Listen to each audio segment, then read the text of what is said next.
उसने कहा, अपने में नमक बनाए रखो। उस प्रभु यीशु के नाम आप सबको आज के विशेष कार्यक्रम आशीर्वाद की वर्षा में स्वागत है।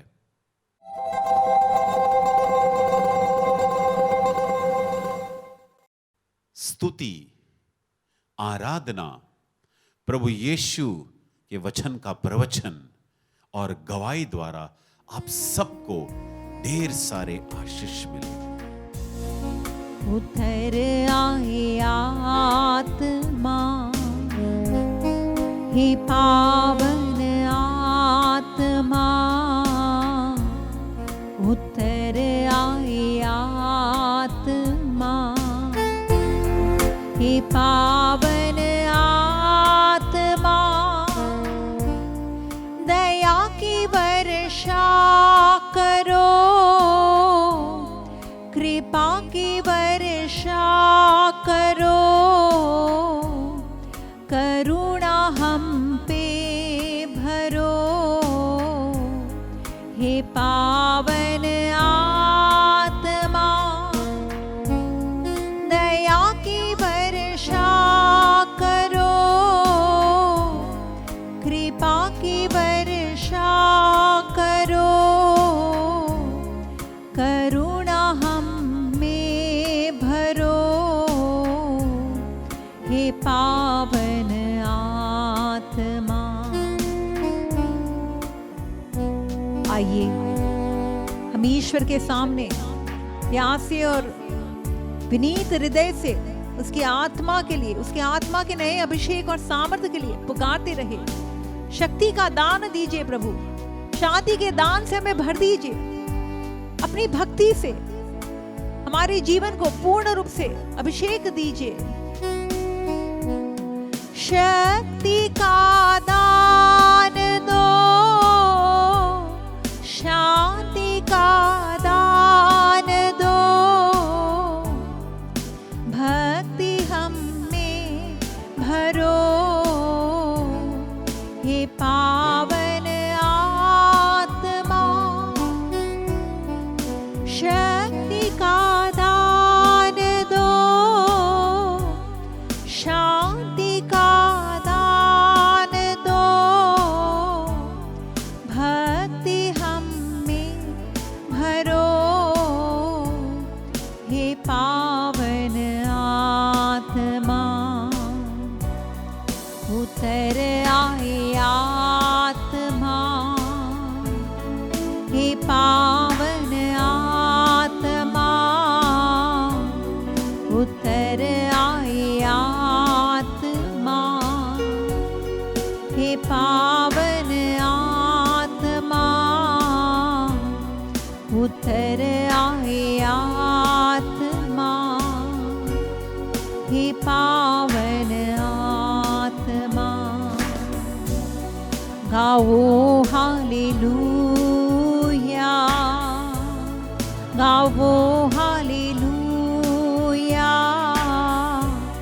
गाओ हालेलुया,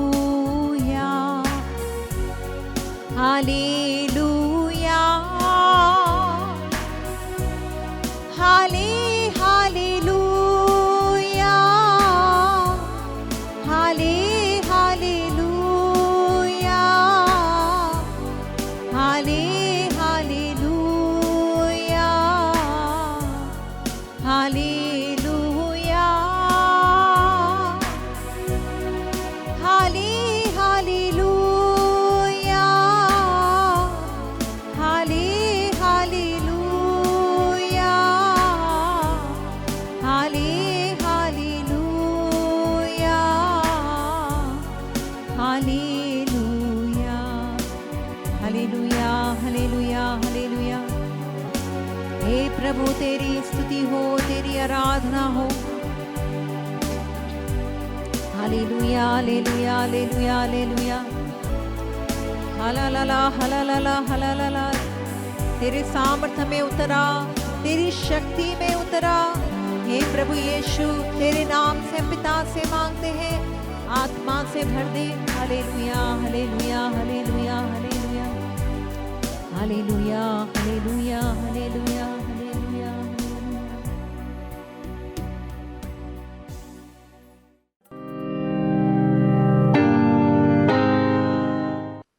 संत मार्कस का सुसमाचार अध्याय 9 और वचन 50 हम सुनेंगे।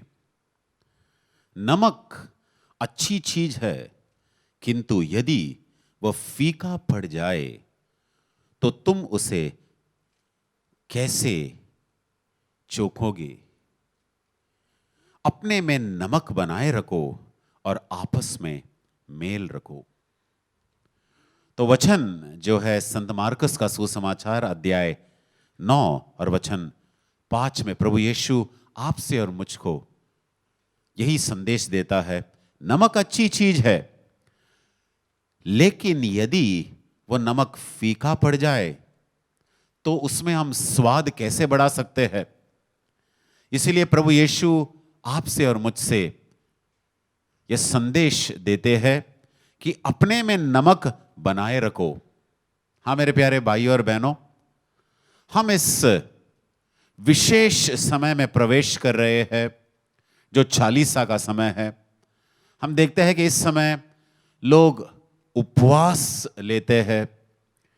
कई बार वो अपने आदतों को पीछे छोड़ देते हैं, जैसे शराब पीना या सिगरेट पीना या मांसाहारी पदार्थ भी वो नहीं खाते हैं, तो वो सब पीछे छोड़ देते हैं। प्योरली वो वेजिटेरियन बन जाते हैं। ये सब अच्छी बात है। कोई भी आदत जो हमें ईश्वर के करीब लाते हैं, ईश्वर के इच्छा के करीब लाते हैं, तो ये सब बहुत अच्छी बात है। मेरे प्यारे भाइयों और बहनों, तो आज का संदेश यही है, अपने में नमक बनाए रखो। हमने ये वचन जो है बार बार सुना होगा, लेकिन कभी क्या हमने इसे गौर किया? प्रभु यीशु आपसे और मुझसे क्यों कहते हैं कि ये नमक हमें बनाए रखना है? प्रभु यीशु ऐसे क्यों कहते हैं कि हमें अपने आप में वो नमक बनाए रखना है? कुछ तो होगा प्रभु यीशु का मतलब, कुछ तो होगा। इसीलिए मैं चाहता हूं कि इस वचन को समझने के पहले, इसके पहले जो कई सारे वचन है उसे हम पढ़े, सुने, समझे, और फिर वो जो सारे वचन है उसके साथ हम इस वचन को जोड़ेंगे तो ये वचन का मतलब पूरा साफ हो जाएगा। और विशेषकर इस चालीसा के समय में ये एक बहुत बड़ा संदेश है, और आपके लिए और मेरे लिए इस चालीसा के समय में यही संदेश है, अपने में नमक बनाए रखना। तो मेरे प्यारे भाइयों और बहनों, मैं शुरुआत करता हूं अध्याय 41 से। जो तुम्हें एक प्याला पानी इसलिए पिलाएगा कि तुम मसीह के शिष्य हो, तो मैं तुम्हें विश्वास दिलाता हूं कि वो अपने पुरस्कार से वंचित नहीं रहेगा। इसके आगे, जो इन विश्वास करने वाले नन्नों में किसी एक के लिए भी पाप का कारण बनता है, किसी एक के लिए भी पाप का कारण बनता है, उसके लिए अच्छा यही होता कि उसके गले में चक्की का पाट बांधा जाता और वह समुद्र में फेंक दिया जाता। मेरे प्यारे भाइयों और बहनों, प्रभु यीशु जो उदाहरण देते हैं वो समझने के लिए काफी कठिन है। इसका मतलब यह है कि प्रभु यीशु आपसे और मुझसे कहते हैं कि पाप को बड़े गंभीरता से लेना है। और ये चालीसा का समय इसीलिए है कि हम सब पाप से मुड़कर यीशु के पास आए, पाप को ना कहकर हम यीशु के पास लौट आए। ये विशेष एक समय है। इसके आगे का वचन है, और यदि तुम्हारा हाथ तुम्हारे लिए पाप का कारण बनता है तो उसे काट डालो। अच्छी यही है कि तुम लूले होकर ही जीवन में प्रवेश करो, किंतु दोनों हाथों के रहते नरक की न बुझने वाली आग में न डाले जाओ।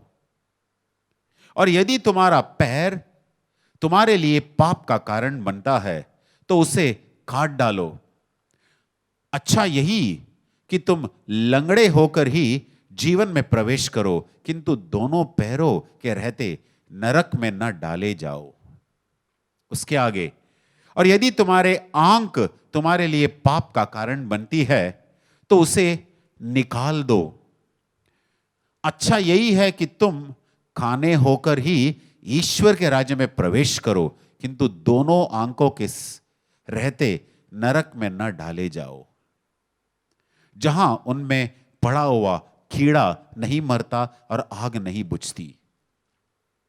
मेरे प्यारे भाइयों और बहनों, जब हम ये सारे उदाहरण देखते हैं, जैसे कि पहले प्रभु यीशु ने कहा कि अगर मेरे कारण और कोई निर्दोष व्यक्ति पाप में गिरता है तो बेहतर है कि मेरा नाश हो जाए, है कि नहीं? प्रभु यीशु ऐसे ही कहते हैं। तो उन्होंने ऐसा उदाहरण दिया है कि चक्की का पाट उनके गले में बांधा जाता और वह समुद्र में फेंक दिया जाता। मतलब मेरे कारण और कोई पाप में नहीं गिरना चाहिए। और आगे हम देखते हैं 3 इंद्रियों का प्रभु यीशु ने विशेषकर बताया है, हाथ, पैर और हमारे आंख। और प्रभु यीशु हमसे यह कहते हैं कि बेहतर है कि हमारा एक हाथ ना हो या एक पैर ना हो या एक आंख जो है निकाला जाए। ये बड़े बड़े ये समझने के लिए बहुत कठिन है, लेकिन प्रभु यीशु कहते हैं कि ये सच्चाई है और इस सच्चाई को हमें स्वीकारना है, क्योंकि लिए हम हमेशा के लिए इस पृथ्वी में रहने के लिए नहीं आए हैं। पाप तो मनुष्य ही करते हैं, पाप तो मनुष्य ही करते हैं, लेकिन सावधान करने का काम ईश्वर का है, ताकि हम उस पाप से मुड़कर ईश्वर के पास आए।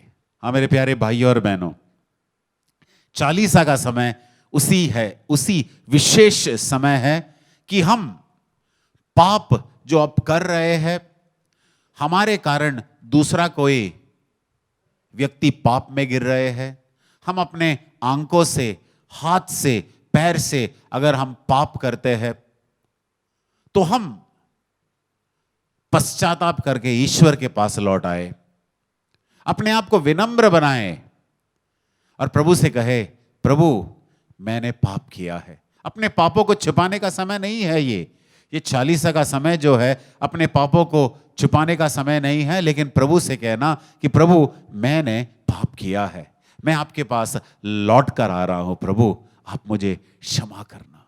और जब हम अपने आप को विनीत बनाते हैं, विनम्र बनाते हैं, प्रभु यीशु हमें जरूर स्वीकारेंगे। तो मेरे प्यारे भाई और बहनों, हम बस चालीसा के समय उस समय में प्रवेश ही करने वाले हैं, तो एक अच्छे हृदय से प्रवेश करें, अच्छे मन से प्रवेश करें।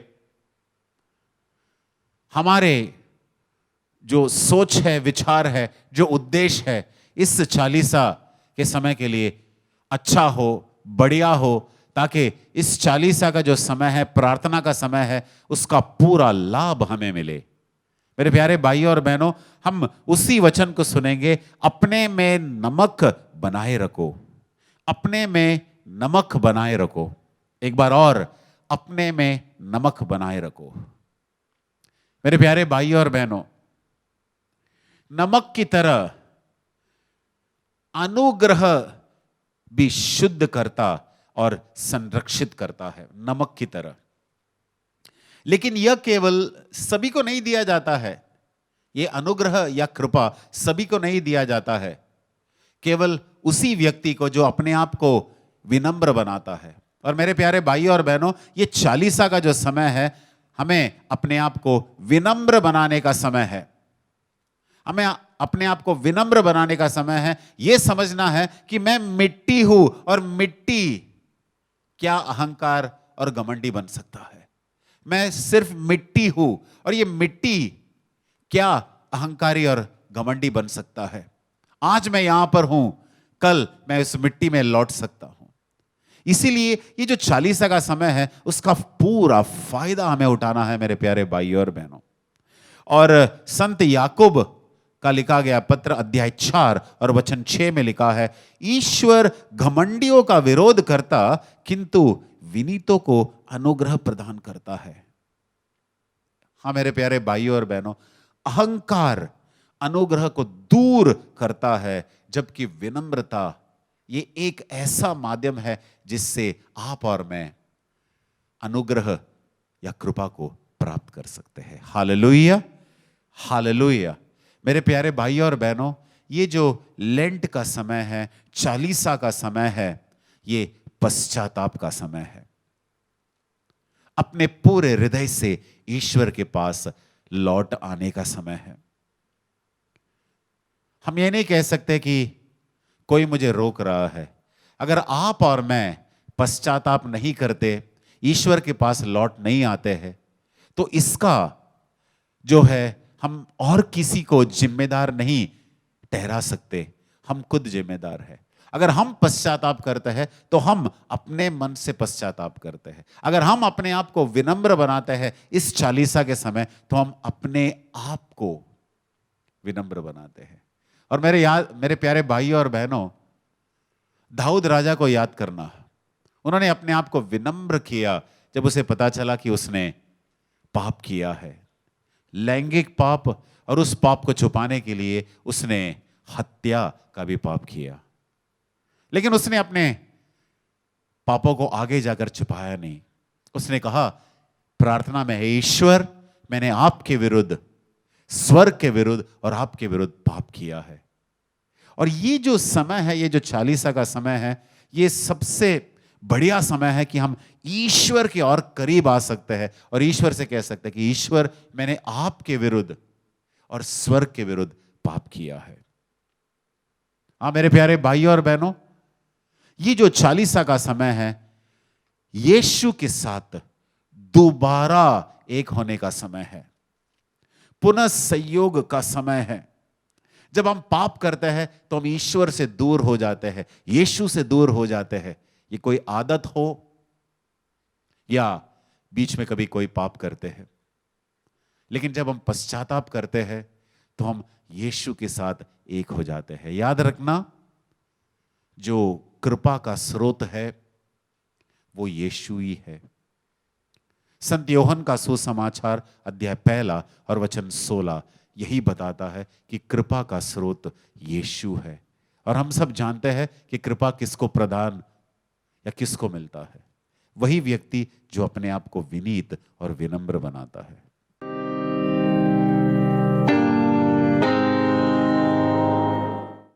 मेरा नाम ब्लांडीना टोप्पो है। मैं भोपाल एमपी से आई हूँ। ये चौथा मेरा रिट्रीट है जिसके लिए मैं आई हूँ।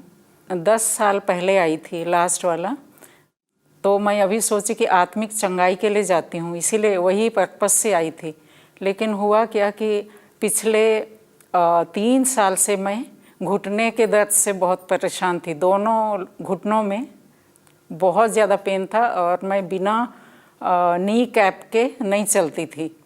लेकिन फर्स्ट डे मास के बाद सिस्टर ने अनाउंस किया कि किसी को घुटने का पेन से चंगाई मिली है। तो मैंने हाथ उठाया, लेकिन मुझे लगता था पता नहीं कितने लोग होंगे जिनको घुटने का पेन होगा। ये सोच के मैं उस समय इतना थैंक यू नहीं बोली, ऐसे ही जैसे सबके साथ में थैंक यू लॉर्ड हालेलुया ये बोली। बाद में मैं जब सोने के लिए गई शाम को तो बिल्कुल पेन नहीं था, तो मैं नील डाउन की, नो पेन। उसके बाद में मैंने उसको हटा दिया, नी कैप जो पहनती थी दोनों नी में। उसके बाद से मैंने अभी तक नहीं पहना, मुझको कोई पेन नहीं है। मैं कंप्लीटली आराधना के टाइम में नील डाउन करती हूँ, thank you Lord for healing me. और साथ में लास्ट टाइम भी जब मैं आई थी तो मुझे सीवियर पेन था, स्पॉन्डिलोसिस की तकलीफ़ है मुझे, तो मुझे बहुत पेन होता था। लेकिन उस समय भी गॉड ने मुझे चंगाई दी, जबकि मैंने मांगा ही नहीं था उसके लिए। अभी भी मैं नहीं मांगी थी कि मुझे चंगाई दीजिए घुटने का, लेकिन जीसस ने ऐसे हील किया। इसीलिए मैं हमेशा विश्वास करती हूँ कि nothing is impossible for God. ये वचन मैं हमेशा बोलती हूँ। जय यीशु and hallelujah, praise the Lord.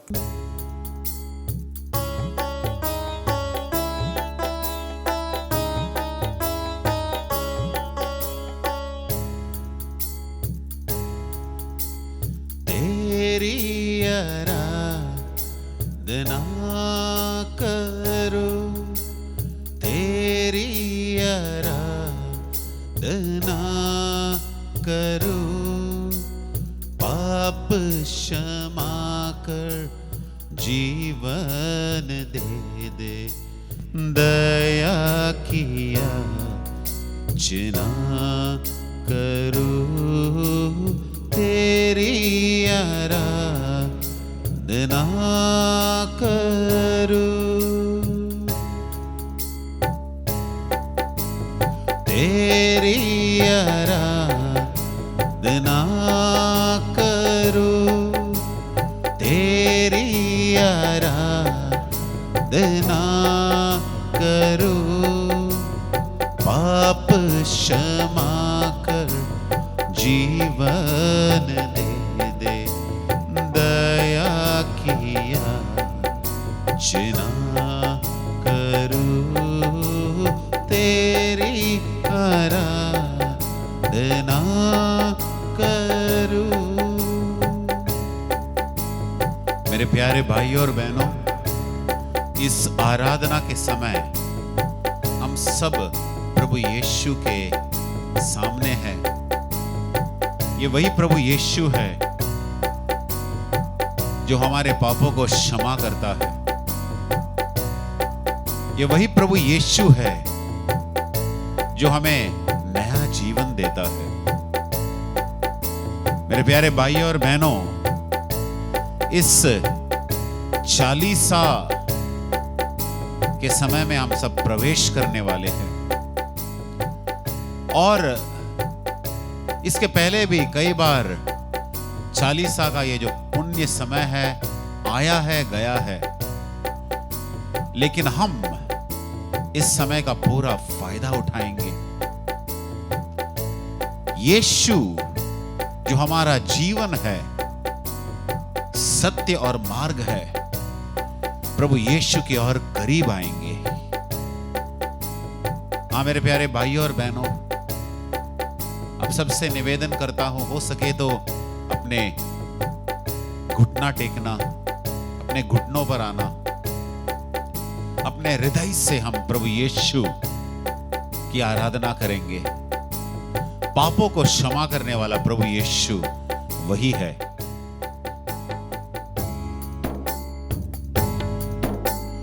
तेरी आराधना करो, तेरी आराधना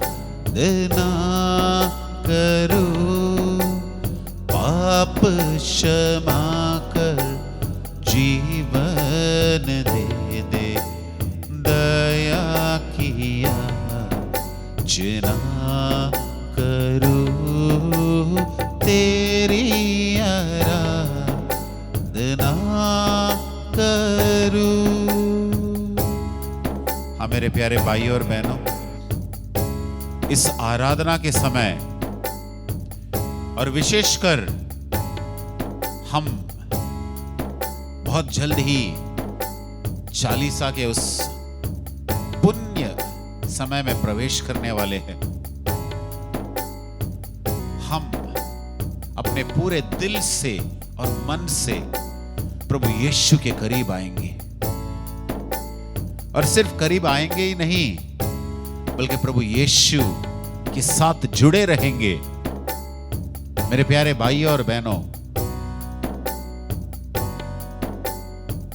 ये जो चालीसा का समय है, हम सब जानते हैं कि ये अनुग्रह का समय है, ये कृपा का समय है। और मेरे प्यारे भाइयों और बहनों, जैसे हमने वचन में सुना, संत याकूब का पत्र, लिखा हुआ पत्र, अध्याय 4 और वचन 6 में हमने देखा है कि ईश्वर घमंडियों को नहीं चाहता, लेकिन जो अपने आप को विनम्र बनाते हैं, हमारे ईश्वर उन पर अनुग्रह प्रदान करते हैं। मेरे प्यारे भाइयों और बहनों, अनुग्रह पाने का, कृपा पाने का बस एक ही माध्यम है, और वो है सच्चे दिल से पश्चाताप करना। जबान से पश्चाताप नहीं है, ये पश्चाताप सच्चे दिल से पश्चाताप है। हमारे प्रभु यीशु ने कहा कि तुम अपने पूरे हृदय से, पूरे मन से और पूरे शक्ति से ईश्वर को प्रेम करो। तुम अपने पूरे हृदय से, पूरे मन से, पूरे शक्ति से, मतलब पूरे लगाव से ईश्वर को प्रेम करो। और तुम अपने पड़ोसियों से वैसे ही प्रेम करना जैसे तुम अपने आप से करते हो। सारे के सारे नियम हमारे प्रभु यीशु ने इन दो आज्ञाओं में समेट लिया है। प्रेम, ईश्वर के प्रति प्रेम और दूसरों के प्रति प्रेम। तो मेरे प्यारे भाइयों और बहनों, ये जो आराधना का समय है, स्वर्ग खुल रहा है हम सबके लिए। ये जो आराधना का समय है, अनुग्रह का समय है। ये आराधना का समय जो है, छंगाई का समय है। ये आराधना का समय जो है,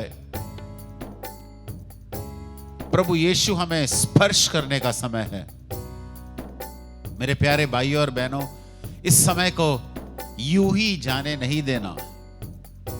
प्रभु यीशु चाहता है कि हम सब उसका स्पर्श ले, उसका छंगाई वाला स्पर्श ले, उसका अनुग्रह वाला स्पर्श ले। ये ऐसा स्पर्श जो हमें नया जीवन देता है। हाँ मेरे प्यारे भाइयों और बहनों, उसी प्रभु यीशु की हम आराधना कर रहे हैं। पाप क्षमा करने वाला प्रभु, दया दिखाने वाला प्रभु। मेरे प्यारे भाइयों और बहनों, आप जहां कहीं भी हो, अपने दोनों हाथों को उठाकर हम प्रभु को धन्यवाद देंगे कि वो हमारे पापों को क्षमा करता है। वो हमें दूर नहीं हटाता, वो हम पर दया दिखाते हैं। शिक्षा नहीं देते, बल्कि हमारे शिक्षा वो अपने आप के ऊपर ले लेते हैं। हम प्रभु को धन्यवाद देंगे। धन्यवाद यीशु, धन्यवाद अब्बा पिता, धन्यवाद पवित्र आत्मा। हमारे पापों को आपने क्षमा किया है। आपने हमें दया दिखाया, हम पर, हमारे परिवार पर आपने दया दिखाया है। प्रभु आप तो दया की सागर है, करुणा सागर है। हे प्रभु, धन्यवाद कि आपने हमारे पापों को क्षमा किया है। आपकी आराधना हो। मेरे प्यारे भाइयों और बहनों, इस एक बात को लेकर कि वो हमारे पापों को क्षमा करता है, हम पर दया करता है, करुणा करता है, हम उसके आराधना करेंगे। हम यीशु की आराधना करेंगे। तेरी आराधना करो, तेरी आराधना करो, पाप क्षमा कर जीवन दे दे, दया किया जना करो, तेरी आराधना करो। मेरे प्यारे भाइयों और बहनों, हमको भी नहीं पता होगा कि कितने लोग हमारे साथ हैं, कितने स्वर्गदूत आते हैं हमारे साथ जब हम आराधना करते हैं।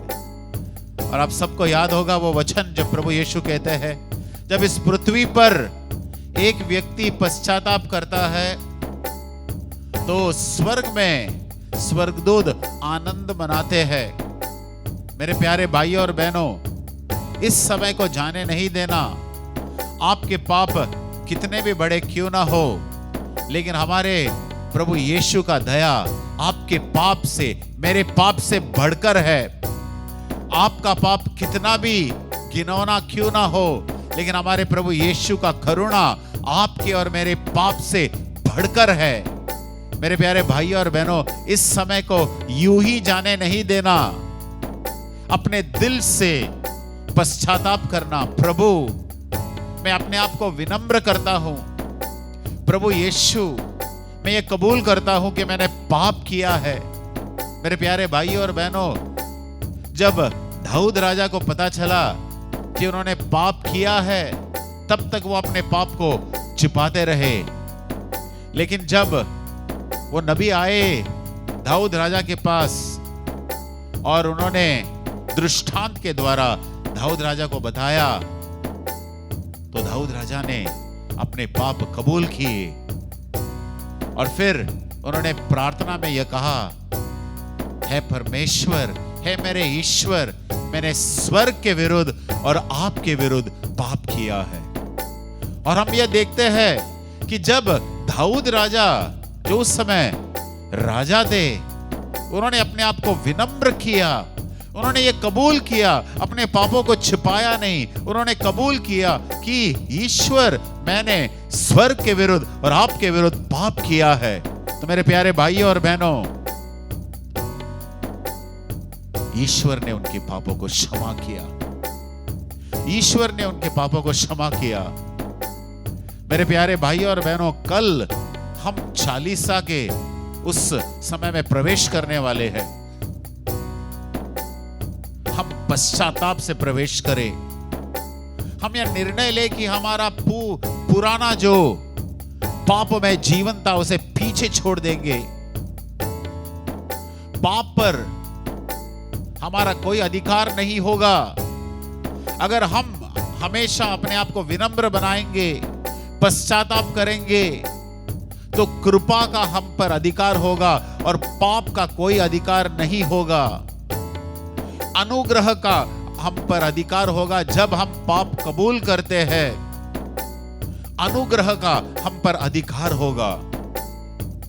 मेरे प्यारे भाई और बहनों, ये समय आपका समय है। और अगर पवित्र आत्मा आपसे बात कर रहा है तो अपने हृदय को कठोर नहीं बनाना है। मेरे प्यारे भाई और बहनों, ये बड़ा अनुग्रह का समय है, ये बड़ा कृपा का समय है। अपने आप को जब आप विनीत बनाते हैं, विनम्र बनाते हैं, तो आप छोटे नहीं होते। ईश्वर का वचन कहता है, जो अपने आप को विनम्र बनाता है, ईश्वर उसे उठाता है। मेरे प्यारे भाई और बहनों, इस आराधना का समय जब आप सच्चे दिल से आराधना कर रहे हैं और पश्चाताप के द्वारा ईश्वर के करीब आना चाहते हैं, ईश्वर आपको जरूर उठाएंगे। उन सारे पापों से जिन्होंने कई सारे समय से, कई सारे सालों से आप पर नियंत्रण लिया है, ईश्वर आपको जरूर उठाएंगे। ईश्वर आपके मन के बात को जानता है।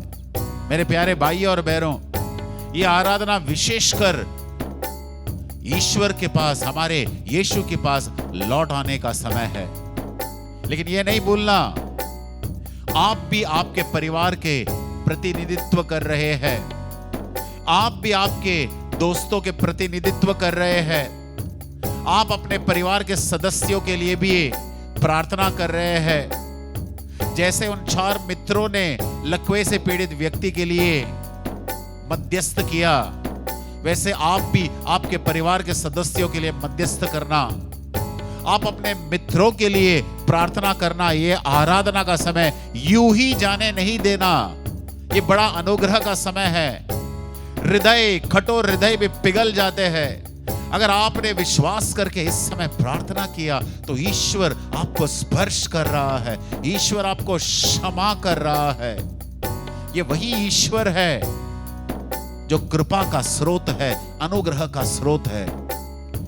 और मेरे प्यारे भाइयों और बहनों, आप अपने परिवार के लिए भी प्रार्थना करना, परिवार के सदस्यों के लिए प्रार्थना करना, आप अपने मित्रों के लिए प्रार्थना करना जो आप जानते हैं जो पाप में है, गलत आदत में है, बुरे संगत में पड़े हैं। उन सबको इस समय प्रभु यीशु के चरणों में हम समर्पण करेंगे। मेरे प्यारे भाइयों और बहनों, इसके अलावा हमारे दुख, दर्द, तकलीफ हम प्रभु यीशु के चरणों में समर्पण करेंगे। हमारे जो चुनौतियां हैं हमारे जीवन में सब कुछ समर्पण करेंगे और प्रभु यीशु को हम धन्यवाद देंगे, आराधना करेंगे। मेरे प्यारे भाइयों और बहनों, ये अंतिम आशीर्वाद स्वीकार करने का समय है। मेरे प्यारे भाइयों और बहनों, हो सके तो दोबारा एक बार और आप अपने घुटनों पर जाना, घुटना टेकना और प्रभु यीशु का आशीर्वाद स्वीकार करना, यह विश्वास करते हुए कि आपने जो सच्चे दिल से पश्चाताप किया है, प्रभु यीशु आपको क्षमा कर रहा है, नया जीवन दे रहा है। तेरी आराधना करो, तेरी आराधना करो, पाप क्षमा कर जीवन दे दे, दया किया याचना करो, तेरी आराधना करो, तेरी आराधना करो, तेरी आराधना करो, पाप क्षमा